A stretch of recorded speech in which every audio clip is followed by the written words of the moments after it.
Trump said he was ready to negotiate with the Democrats. Understand me? Trump said he was ready to negotiate with the Democrats. One day later, Chuck Schumer conceded. A day after Trump said he would negotiate and talk to the Democrats about this deal, Chuck Schumer conceded without any assurances.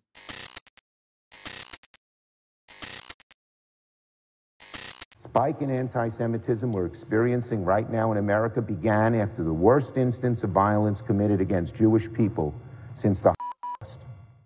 Back in 2023, New York City, a passionate and personal speech from the Senate floor condemning anti-Semitism, and that is the topic of his new book called Anti-Semitism in America, A Warning. In it, he writes, the rise of anti-Semitism is a, quote, five-alarm fire that threatens American democracy. And Senator Schumer joins us now. Senator, thank you very much for being here. Great to be with you all.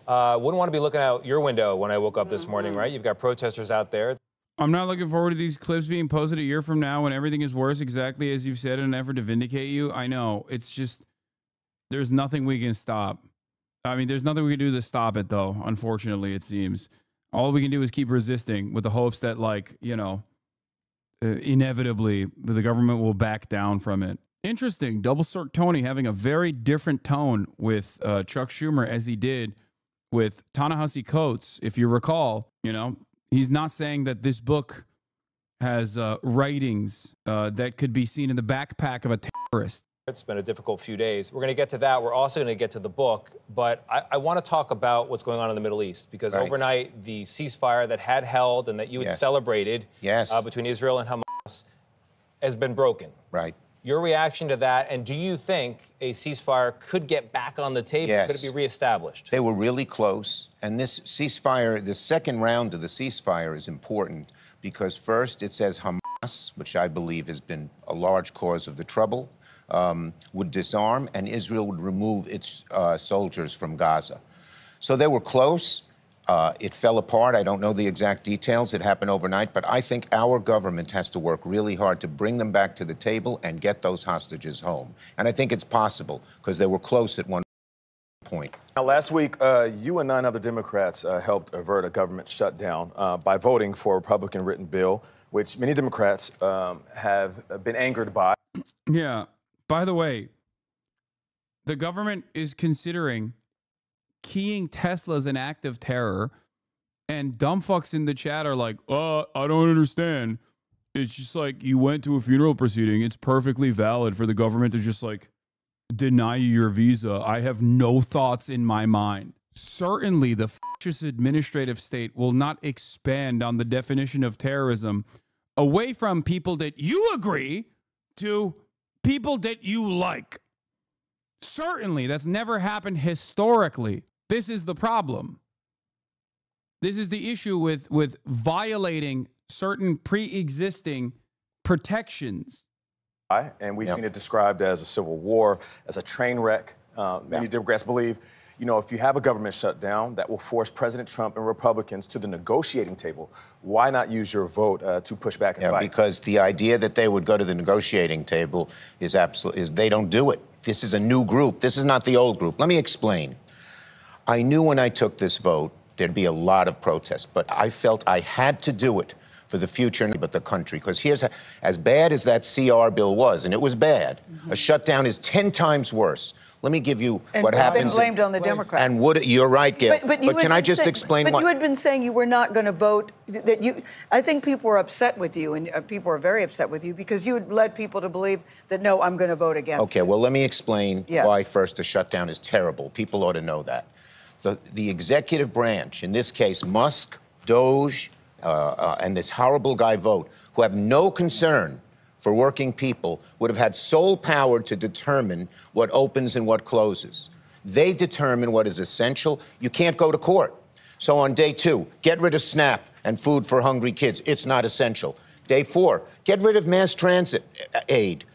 Let New York City do it. Not essential. Cut back on Medicaid and health care. Within 2 weeks, everyone would have been howling. Furthermore, it's even worse. Oh, my God, bro. Bro, you are, oh, God. Please step aside, dude. Please, just step down. Yeah, people would be howling. You know at who? The f***ing Trump admin for refusing to concede. It's crazy because like his own audience, his own base of support don't want this. His own base of support is saying like, fight back as the Trump administration. Meanwhile, you just gave them the legal jurisdiction to be able to do all of those things down the line. And they immediately cut key expenditures from like mental health treatment and shit. What are you talking about? That was in the bill that you allowed to pass through. Pelosi in San Francisco says she has confidence in Schumer as Senate Dem leader, but offers this reflection on the shutdown fight. I myself don't give away anything for nothing. I think that's what happened the other day. Trump said he was ready to negotiate with the Democrats. Understand me? Trump said he was ready to negotiate with the Democrats. One day later, Chuck Schumer conceded. A day after Trump said he would negotiate and talk to the Democrats about this deal, Chuck Schumer conceded without any assurances. It's so crazy that he's still actively trying to make it seem like this was the right decision. This was a smart decision. This was the best decision possible. I know better. They have some dirt on Schumer then? No, they don't. They don't have dirt on Schumer. The only reason why Schumer did this and Kirsten Gillibrand did this is because they're close to Wall Street. It's that simple.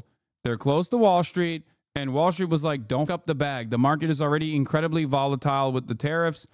If you actually put up a fight against the shutdown, then the market is going to dive. It's going to nosedive even further. You have to protect it. That's it. And he did it against the wishes of his constituents. He did it against the preservation of future expenditures for incredibly important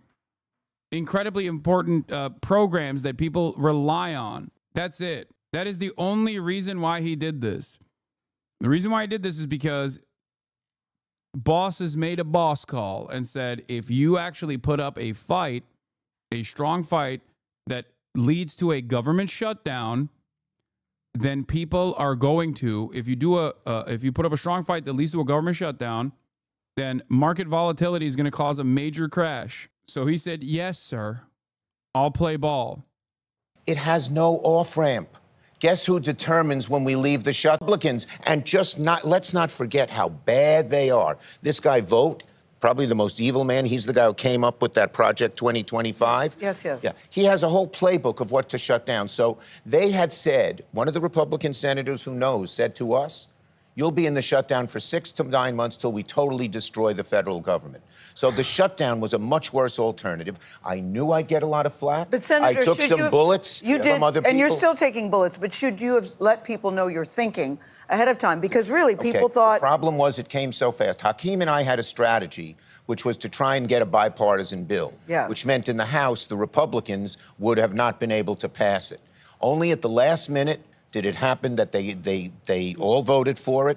And so Patty Murray tried to get that bipartisan bill on Wednesday. That's why I said we didn't have the votes yet. Mm-hmm. They pulled out Wednesday night, and Thursday we had 2 bad choices. But I assure the public, a shutdown would have been the greatest disaster we have to put the government in the sole hands of the evil, nasty, nihilistic people like Musk and Vogt and Trump. Would have been the greatest. We would have had half the federal government we have now. So I thought I did the thing a leader should do. Even when people don't see the danger around the curve, my job was to alert people to it, and I knew I'd get some bullets. Senator, the leader in question, that is... He's like, yeah, I fell on my sword bravely. It's not. You flopped. You showed your belly like a coward. There is no honorable way out of this. I don't know why he thinks he's charismatic enough to be able to play this song and dance to make it seem as though he did the right thing, by the way. I don't know who the fuck he's convincing here. Democrats' approval rating is in the dumpster. 29%, dude. 29% approval is crazy. They have a net negative 38% disapproval right now. 38 points in the dumps. They are unimaginably unpopular. Lowest ever. And this fucking dipshit thinks like, nah, this is, you don't understand. I actually did something. I actually did something good. You guys are just too stupid to understand it. And it's funny because that lack of interest in trying to understand where the public is coming from is precisely why the Democrats keep losing. Breaking. Trump has just fired both the Democratic commissioners at the Federal Trade Commission in a potentially illegal move. Nice. Good stuff. Yeah. Well, let's get back to Chuck Schumer. I'm sure he'll have some great takes on this, too. Is actually what people are debating right now. There are people in your party who don't want you to be a leader in the party anymore. And it's a question of what is this moment and what does it require? I want to ask a question about that moment involving the Venezuelan deportations and the court hearings around it. Put the charges or lack of evidence or whatever against these men aside for now. And let's just talk about the interaction of the Trump administration. Can you counter his argument as if the government shutdown would accelerate towards more federal cuts? Yes, because government shutdowns are unpopular. When you furlough employees, you immediately accelerate the process. And when you accelerate that process, there is a messaging battle that the Democrats can engage in where they can actively communicate to the population, this is what the Trump administration is doing. That means all of the harm and all the responsibility will be attributed to the Trump administration, okay? And they can't attain that level of unpopularity for too long. People are going to start freaking the fuck out. People are going to start panicking. The market is going to start collapsing. In that process, it is infinitely better for the Democrats to have put up a fight and communicated the real villains here, especially because if you pass this continued resolution, you already give them the legal power to start closing the money faucet on certain expenditures that the government has power over that Congress is giving to the presidency, and the president has already done that. They're doing it with Doge in a slower process, and they're now doing it with the additional authorization that Congress approved. You've basically said, oh, I'm scared that people might yell at me for forcing a government shutdown, which, you know, if done correctly, would obviously, understandably put the blame on Trump. So instead, I'm giving Trump an opportunity to legally do the exact same thing that a shutdown would do in a way that also offers him cover, in a way that offers him shelter and legal protection. And the court. Yes. They seem to take the position that this court doesn't have jurisdiction over them, and you have Tom Homan saying he doesn't care what the judge thinks. What did Democrats do if and when the Trump administration defies a federal judge? First of all, yeah, those cuts he's talking about would not be permanent. It forces the party in power to come to the bargaining table and reinstate things that their base would righteously be angry about. Meanwhile, when you go without a fight and offer Trump the opportunity to cut down federal programs, you basically gave him the legal authorization to do so in a longer timeline. And oh, you gave him shelter. You gave him shelter from scrutiny. It's fucked up. We have to have rule of law. People say, well, that's not me. If we get rid of rule of law, the 248-year tradition in America, this democracy is over, okay? So it's vital to stop it. There are two courts. How do the Democrats do that? There are two courts. One is the court of public opinion. And the public has to make, if this happens, they have to make their voices known, Democrats, Republicans, everyone, in the strongest terms, because it's ending our democracy. Now, but we also have the courts. And so far, the lower courts have done a good job. We hope the Court of Appeals and the Supreme Court will do the same job. When the lower courts, and I'm very proud that we put in all those judges last year, many of whom are making these decisions, when the lower courts thus far have said to the Trump administration, you must stop, in most cases they have. But you hear the Trump don't. That's not my administration saying question. we're not going to pay attention to the court. If they don't, and we go to the Supreme Court and it is defied, democracy is at real risk, and there will have to be extraordinary action taken. Tony touched on it, Senator. And that is by the people, by everybody. But there are people in your own party that are saying, look, it's time for you to go. They no longer trust your leadership. They want somebody else in there. What do you say about that? Here's what I say. In your own party saying you've got to go. Here's what I'm saying. I'm the best leader for the Senate. We have a lot of leaders. You know, when you don't have a president, there's not one leader of the party. There are lots of them. We have a lot of good people. But I am the best at keep winning Senate seats. I've done it in 2005. Just in 2020, no one thought we'd take back the Senate. Under my leadership, we took it. So we now are executing. You're not going anywhere. We have a. You lost seats. What are you fucking talking about? The best. Why are you the minority leader right now? What does that mean? Minority leader. Great we're moving forward. Hakeem and I have a plan. Let me just say this. There's a real contrast between the parties. The Republican Party now, particularly in office, is the party of rich oligarchs who want to really... Yeah. Democrats learn from the Republicans and they're now lying too. Yeah, but they're lying in the wrong direction. I don't want the Democrats to lie. I want them to earnestly push for genuine changes. Okay? But even if they're going to lie, I want them to lie in the direction of seizing more power. Basically, his argument is that if they shut the government down, then Trump would violate the law. So they decided to change the law to make what Trump is doing legal. That means rule of law is still working. Exactly. Exactly. This way, they preserve the integrity of the institutions as Donald Trump keeps violating them. It's best to play dead because if we put up a fight, God forbid, then Trump is going to hurt our feelings. Trump is going to violate the norms. We can't have that. Fucking Christ, dude. Coward. Screw every average American so they can get tax cuts for the rich. And we are fighting that every day. So today, we just issued a statement at 8 o'clock that describes it. Hakeem and I, we have a day of action on Medicaid. In every state, in every corner of the country, Democrats are talking about they're going to Medicaid centers. They're going to people who would be deprived and Senator, people don't have faith in the Democrats. Well, let me say this. And those average Americans. And we're going to do this day in, day out on issues. Why are they doing tariffs and raising your cost $2,000? It's beginning to work. Why are they taking away Fannie and Freddie and raising your housing costs dramatically? It's beginning to work. His numbers have come down. If we keep at it every day, relentless fighting and showing how they're hurting people so badly, Trump's numbers will get much lower.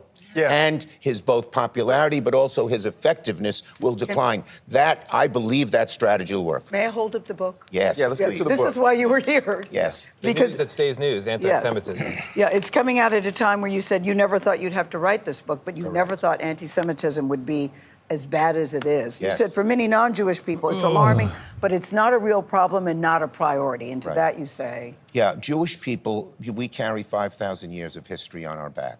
Conor Cruz O'Brien, the great Irish poet, said anti-Semitism is a light sleeper.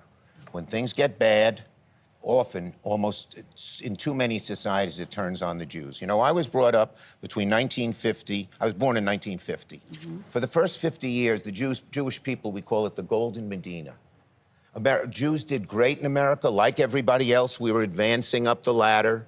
There was very little anti-Semitism because the pall of the Holocaust hung over America, and people realized what could happen. But starting in 2000 with 9/11, a little worse in the financial crisis, where a lot of them accused. Yeah. When I think of bigotry that was supercharged after 9/11, I think of the Jews did 9/11 conspiracies. Okay? And not fucking Islamophobia that became government mandated so that we could justify the atrocities that we committed over there. That's crazy, dude. I don't know. God damn, dude. That is fucking insane. Progressive, by the way. Progressive Party, by the way. You should be fucking embarrassed. It's crazy. You should be embarrassed to say this. Jewish financiers. But it got much worse in 2017. So that for the first time, Jewish Americans say, maybe it could happen here. Like it happened.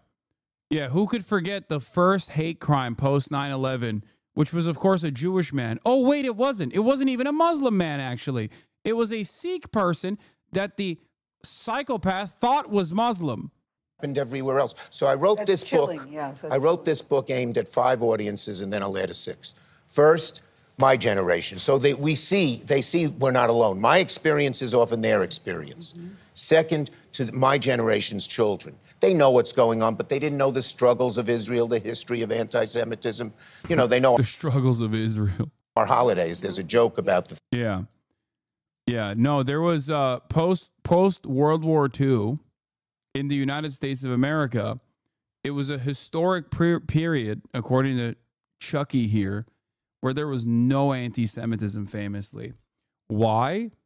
Because we deported Jews as the American government in the same exact way that the Nazis wanted to deport or put Jews into concentration camps.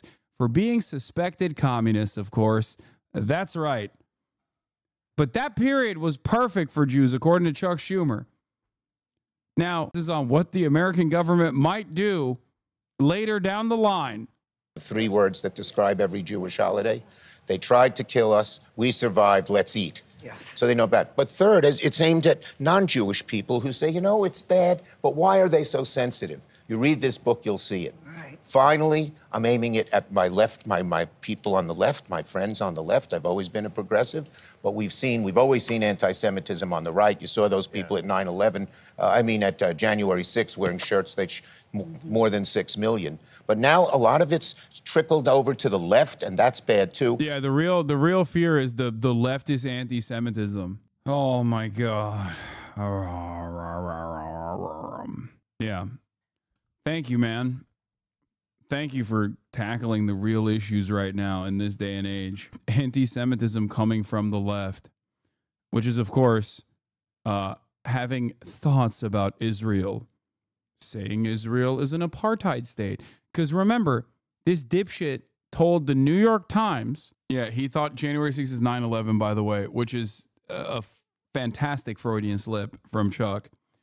But this dipshit told the New York Times that the UN anti-Semitically says Israel is doing a genocide. He said the United Nations is anti-Semitic. You're out of your fucking mind, dude. I'm not entertaining this conversation. I hate it. I hate it so much. I fucking hate it so goddamn much. There are varying degrees of fear, some of which comes from an understandable perspective, given Jewish history around the planet, okay? Given the history of the Holocaust. And then there is the other side of saying that my own personal feelings as someone who is in support of Israel are being hurt, and therefore the genocide should continue and you shouldn't say anything about it. The moment that you move into that territory, the moment that you start chirping about that, you fucking lost me, okay? Fuck you and fuck your feelings. Suck my dick. I hope every student and every school makes this advisory or required reading. And you know who else should read it? Donald Trump. I'm sure you're probably... He has shown, let me just say this. Yeah, Donald Trump. Welcome to the show! Hold on, let's finish the Chucky boy media, the stupid ass takes that he had, because I'm going to show you one more thing I'm going to show you a thing that he said on The View too. He'd do a lot to read it because Donald Trump, let me just finish this quick point. How is that different from saying, wait, what? Your feelings in defense of Israel being called out is not more important than 1, free speech protections, and 2, being able to actively criticize the Israeli government for doing a genocide with our tax dollars is the same as what Kanye West is saying? Stupid? Were you dropped on your head as a baby? You think that's the same? You think falsely conflating Israel's actions with Judaism and then assuming a defensive posture that centers your own personal feelings about Israel's continued genocide is the same as saying that, Kanye West loves Adolf Hitler, just over and over again, repeating that and making swastika merchandise. If my grandmother had wheels, she would be a bicycle. All the years of the left standing against modern neo-Nazis who spewed anti-Semitism throughout the rise of the alt-right, as shit-libs scolded the left for antagonizing the right, now the shit-libs are accusing the left of being anti-Semitic. Yeah. Point. Donald Trump has shown that he regards Jews as transactional. Oh, they're good for votes, they're good for money. He has no understanding of the Jewish people, and it leads him to do bad things.